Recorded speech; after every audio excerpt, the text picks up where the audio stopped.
ಭಾರತೀಯ ಜನತಾ ಪಾರ್ಟಿಯವರು 50 ವರ್ಷದಿಂದ ಕೂತ್ಕೊಳ್ತಾನೆ ಇದ್ದಾರೆ.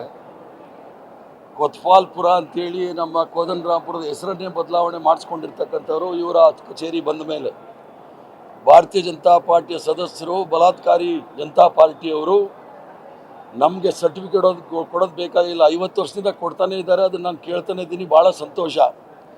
ಈಗ ಪ್ರಶ್ನೆ ನಮ್ಮ ಮುಂದೆ ಇರ್ತಕ್ಕಂಥದ್ದು ಸಂವಿಧಾನದ 163, 164, 165 ಮತ್ತು 176(1) ಇದರಲ್ಲಿ ಭಾಳ ಸ್ಪಷ್ಟವಾಗಿ ಹೇಳಿದೆ, ರಾಜ್ಯಪಾಲರ ಕಾರ್ಯಸೂಚಿ ಅಥವಾ ಕಾರ್ಯ ಚೌಕಟ್ಟು ಏನಿದೆ ಅಂತೇಳಿ ಭಾಳ ಸ್ಪಷ್ಟವಾಗಿ ಹೇಳಿದೆ.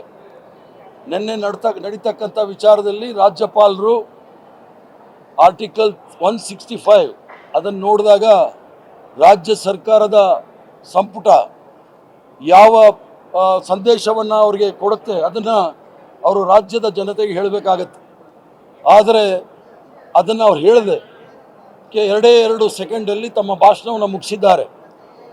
ಭಾರತೀಯ ಜನತಾ ಪಾರ್ಟಿಯವರು ಹೇಳಿದಾಗೆ ಕಾಂಗ್ರೆಸ್ ಪಕ್ಷದವರು ಅವರ ಭಾಷಣ ಮಾಡಲಿಕ್ಕೆ ಅಡ್ಡಿ ಮಾಡಿದ್ದಾರೆ ಅಂತ ಹೇಳಿ ಭಾರತೀಯ ಜನತಾ ಪಾರ್ಟಿಯವರ ಪ್ರಕಾರ ನಾವು ಅವರಿಗೆ ಭಾಷಣ ಮಾಡಲಿಕ್ಕೆ ಬಿಡಲಿಲ್ಲ ಅಂತ ಹೇಳಿ, ಭಾಷಣ ಮಾಡುವಾಗ ಯಾರೂ ಸಹ ಗದ್ದಲ ಮಾಡಲಿಲ್ಲ. ಅವ್ರ ಮಧ್ಯದಲ್ಲಿ ಭಾಷಣ ನಿಲ್ಲಿಸಬೇಕಂದ್ರೆ ಯಾರು ಕಾರಣರು? ಅದು ಭಾರತೀಯ ಜನತಾ ಪಾರ್ಟಿ ಕಾರಣನಾ ಅಥವಾ RSS ಕಾರಣನಾ ಅಥವಾ ನರೇಂದ್ರ ಮೋದಿ ಕಾರಣನಾ, ಅಮಿತ್ ಶಾ ತಡಿಪಾರ್ ಅಮಿತ್ ಶಾ ಕಾರಣನಾ ಅಂತ ಹೇಳಬೇಕು. ಭಾಷಣವನ್ನು ತಡೆದಿರ್ತಕ್ಕಂಥದ್ದು ನಾಗ್ಪುರ್ ಯೂನಿವರ್ಸಿಟಿಯ ಚಾನ್ಸಲರ್ ಯಾರಿದ್ದಾರೆ ಮೋಹನ್ ಭಗವತ ಅಥವಾ ಇಲ್ಲಿರ್ತಕ್ಕಂಥ ಭಾರತೀಯ ಜನತಾ ಪಾರ್ಟಿ ನಾಯಕರ ಭಾಷಣವನ್ನು ತಡೀಲಿಕ್ಕೆ ಯಾರು ಇವರಿಗೆ ಕುಮ್ಮಕ್ಕು ಕೊಟ್ಟಿದ್ದು ಅನ್ನೋದು ಭಾಳ ಸ್ಪಷ್ಟವಾಗಿ ಇವರು ಹೇಳಬೇಕಾಗತ್ತೆ. ಆದ್ದರಿಂದ ಭಾರತೀಯ ಜನತಾ ಪಾರ್ಟಿಯವರು ಸುಮಾರು ಅವರಿಗೆ ತರ್ಕಬದ್ಧವಾದ ಚರ್ಚೆ ಮಾಡಲಿಕ್ಕೆ ಆಗೋದಿಲ್ಲ ಅಂದರೆ ಅವರು ಬಿಲೋ ದ ಬೆಲ್ಟ್ ಹೋಗ್ತಕ್ಕಂಥದ್ದು ನಾವು ನೋಡಿದ್ದೀವಿ. ಅದಿದೇನು ಹೊಸದಲ್ಲ. ನರೇಂದ್ರ ಮೋದಿಯಿಂದ ಹಿಡಿದು ಭಾಷಣ ಮಾಡೋಕ್ಕೆ ಅವರು ಭಾಳ ದೊಡ್ಡ ಭಾಷಣಕಾರರು ಅಂತಾರೆ. 5 ನಿಮಿಷ ಯಾವುದೋ ಒಂದೇ ಒಂದು ಪ್ರೆಸ್ ಕಾನ್ಫರೆನ್ಸ್ ಮಾಡೋ ಯೋಗ್ಯತೆ ಇಲ್ಲದಿರ್ತಕ್ಕಂಥ ಪಕ್ಷದವರು ಇವರು ನಮ್ಮ ಬಗ್ಗೆ ನಾವು ಮಾತಾಡಲಿಕ್ಕೆ ಹೋಗ್ತಾ ಇದ್ದಾರೆ. ಭಾರಿ ಸಂತೋಷ. ಇವ್ರಿಗೆ ಹೇಳಬೇಕಾದ್ರೆ ಇವ್ರ ಪಕ್ಷದಲ್ಲಿರ್ತಕ್ಕಂಥವರು ಪೋಕ್ಸೋ ಕೇಸಲ್ಲಿರ್ತಕ್ಕಂಥವ್ರಿಗೆ ಹೂಮಾಲೆ ಹಾಕ್ಬಿಟ್ಟು ಅವರ ಮಾರ್ಗದರ್ಶಕ ಮಂಡಳಿ ಕರ್ಕೊಂಡು ಅವರ ಮಾರ್ಗದರ್ಶನದಲ್ಲಿ ನಡೀತಾ ಇದ್ದಾರೆ. ಅಂಥ ಲಜ್ಜೆಗೆಟ್ಟ ಪಕ್ಷ ನಮ್ಮದಲ್ಲ. ಕರ್ನಾಟಕ ರಾಜ್ಯದ ಭೂಗಣಿಯನ್ನು ಲೂಟಿ ಮಾಡಿ ಇಲ್ಲಿ ಆಪರೇಷನ್ ಕಮಲ ಅಂತ ಹೇಳಿ ಜಗಜ್ಜಾಹಿರ ಮಾಡಿದಂಥ ಪಕ್ಷದಿಂದ ನಾವೇನು ಕಲಿಬೇಕಾದಿಲ್ಲ. ಯಾವಾಗಲೂ ಸಹ 52 ವರ್ಷಗಳ ಕಾಲ RSS ಕಚೇರಿಯ ಮೇಲೆ ತ್ರಿವರ್ಣ ಧ್ವಜವನ್ನು ಆರಿಸದೇ ಇರ್ತಕ್ಕಂಥ ಪಕ್ಷ ಯಾವುದಾದ್ರೂ ಇದ್ದರೆ ಅದು ಭಾರತೀಯ ಜನತಾ ಪಾರ್ಟಿ ಮತ್ತು RSS ಜನಸಂಘ ಹಿಂದೂ ಮಹಾಸಭಾ. ಇವರು ಸಂವಿಧಾನಕ್ಕೆ ಯಾವುದೇ ರೀತಿಯ ಗೌರವವನ್ನು ಕೊಡ್ತಾ ಇಲ್ಲ. ಒಂದೇ ಮಾತರ ಬಗ್ಗೆ 10 ದಿವಸ ಚರ್ಚೆ ಮಾಡಿದ್ರಲ್ಲ, ಅದೇ ರೀತಿ ಇಲ್ಲಿ ರಾಷ್ಟ್ರಗೀತೆ ಬಗ್ಗೆ ಚರ್ಚೆ ಆಗಲಿ, ಅದ್ರದ ಇಂಪಾರ್ಟೆನ್ಸ್ ಏನು ಅಂತ ನಾವು ಹೇಳ್ತೇವೆ.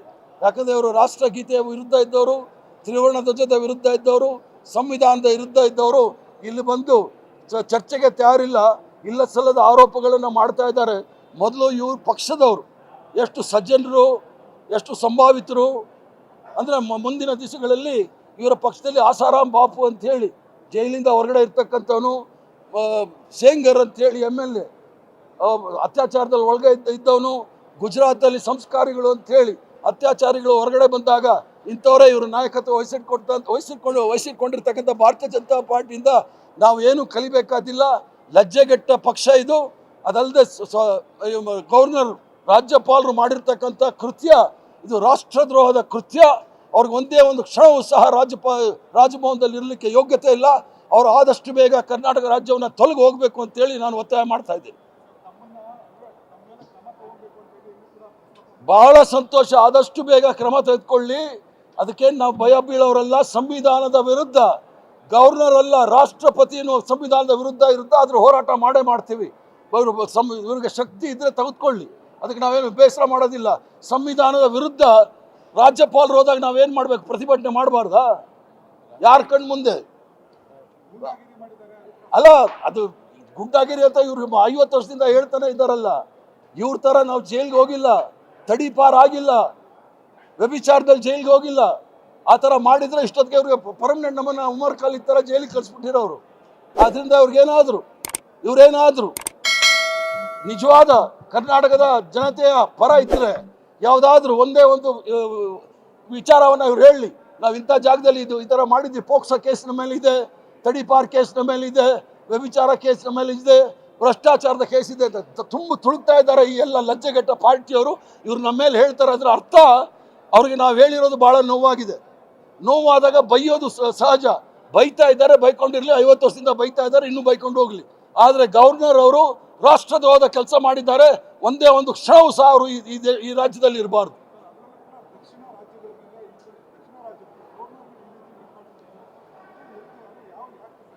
ಇಡೀ ದಕ್ಷಿಣ ರಾಜ್ಯ ಅಂತ ಅಲ್ಲ, ಈಗಾಗಲೇ ಪಶ್ಚಿಮ ಬಂಗಾಳದಲ್ಲಿ, ಕೇರಳದಲ್ಲಿ, ತಮಿಳುನಾಡಲ್ಲಿ, ತೆಲಂಗಾಣದಲ್ಲಿ, ಕರ್ನಾಟಕ ರಾಜ್ಯದಲ್ಲಿ, ಇನ್ನು ಹಲವಾರು ಕ್ಷೇತ್ರಗಳಲ್ಲಿ ಇವರು ಗವರ್ನರ್ ಮೂಲಕ ಅವರ ಏನು ಹಿಡನ್ ಅಜೆಂಡಾ ಗುಪ್ತ ಕಾರ್ಯಸೂಚಿ ಇದೆ ಅದನ್ನು ಅನುಷ್ಠಾನಕ್ಕೆ ತರಲಿಕ್ಕೆ ಪ್ರಯತ್ನ ಮಾಡ್ತಾ ಇದ್ದಾರೆ.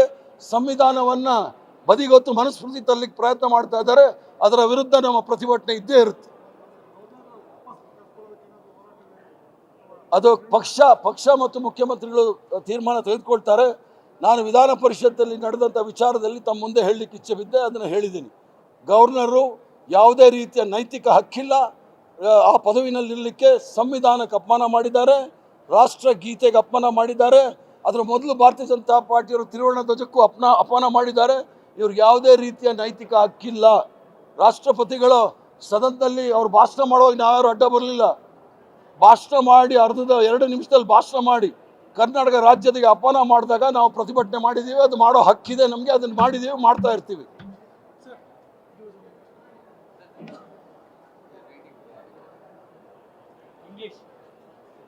ಸಚಿವರಾಗಿರ್ತಕ್ಕಂಥ ಶಿವರಾಜ್ ಸಿಂಗ್ ಚೌಹಾಣ್, ಮಾಜಿ ಮಧ್ಯಪ್ರದೇಶದ ಮುಖ್ಯಮಂತ್ರಿ, ಈಗ ಹಾಲಿ ಕೃಷಿ ಸಚಿವರು ಬಂದು ಮನ್ರೇಗಾ ವಿಚಾರದಲ್ಲಿ ಭಾಳ ವಿಸ್ತಾರವಾಗಿ ಕರ್ನಾಟಕದ ಜನತೆ ಮತ್ತು ಭಾರತೀಯ ಜನತಾ ಪಾರ್ಟಿಯ ನಾಯಕರಿಗೆ ಕಿವಿ ಮಾತು ಹೇಳಿದ್ದಾರೆ. ಶಿವರಾಜ್ ಸಿಂಗ್ರವರು ನನಗೆ ಭಾಳ ಚೆನ್ನಾಗಿ ಪರಿಚಯ ಇರೋರು, ಮಧ್ಯಪ್ರದೇಶದ ಉಸ್ತುವಾರಿ ವಹಿಸಿದವನು. ಇವರು ಮುಖ್ಯಮಂತ್ರಿ ಆಗಿದ್ದಾಗ ವ್ಯಾಪಂ ಘೋಟಾಲ ಅಂತೇಳಿ ಬಹುದೊಡ್ಡ ಹಗರಣ ನಡೀತು. 1 ಲಕ್ಷ ಕೋಟಿ ಹಗರಣ. ಅದರಲ್ಲಿ 45 ಜನ ಸಾಕ್ಷಿಗಳನ್ನು ಕೊಲೆ ಆಗಿದೆ. ಇವತ್ತು ಸಹ ವಿಚಾರ ಹೊರಗಡೆ ಬಂದಿಲ್ಲ. ಆದ್ದರಿಂದ ಶಿವರಾಜ್ ಸಿಂಗ್ರವರು ಕರ್ನಾಟಕ ರಾಜ್ಯದಲ್ಲಿ ಬಂದು ಮನ್ರೇಗಾದಲ್ಲಿ ಭ್ರಷ್ಟಾಚಾರ ಇದೆ ಅನ್ನೋ ಮೊದಲು ವ್ಯಾಪಂ ಘೋಟಾದಲ್ಲಿ ಇರ್ತಕ್ಕಂಥ 1 ಲಕ್ಷ ಕೋಟಿ ಹಗರಣದಲ್ಲಿ ಆ ಸಾಕ್ಷಿಗಳ ಹತ್ಯೆ ಯಾರು ಮಾಡಿದ್ದು ಅನ್ನೋದನ್ನು ಭಾಳ ಸ್ಪಷ್ಟವಾಗಿ ಹೇಳ್ಬಿಟ್ಟು ಆಮೇಲೆ ಭ್ರಷ್ಟಾಚಾರದ ಮೇಲೆ ಮಾತಾಡಲಿ ಅಂತ ಹೇಳಕ್ಕೆ ಇಚ್ಛೆ ಬಿಡ್ತೇನೆ. ಲೇಟೆಸ್ಟ್ ಹಾಗೂ ಇಂಟ್ರೆಸ್ಟಿಂಗ್ ಸುದ್ದಿಗಳಿಗಾಗಿ ಬಾಸ್ ಟಿವಿ ಕನ್ನಡ ಚಾನೆಲ್ನ ಸಬ್ಸ್ಕ್ರೈಬ್ ಮಾಡಿ. ಹಾಗೆಯೇ ಬೆಲ್ ಐಕಾನ್ ಪ್ರೆಸ್ ಮಾಡಿ. ಇದರ ಜೊತೆಗೆ ಫೇಸ್ಬುಕ್, ಇನ್ಸ್ಟಾಗ್ರಾಮ್, ಎಕ್ಸ್ನಲ್ಲೂ ಮಿಸ್ ಮಾಡದೆ ಫಾಲೋ ಮಾಡಿ.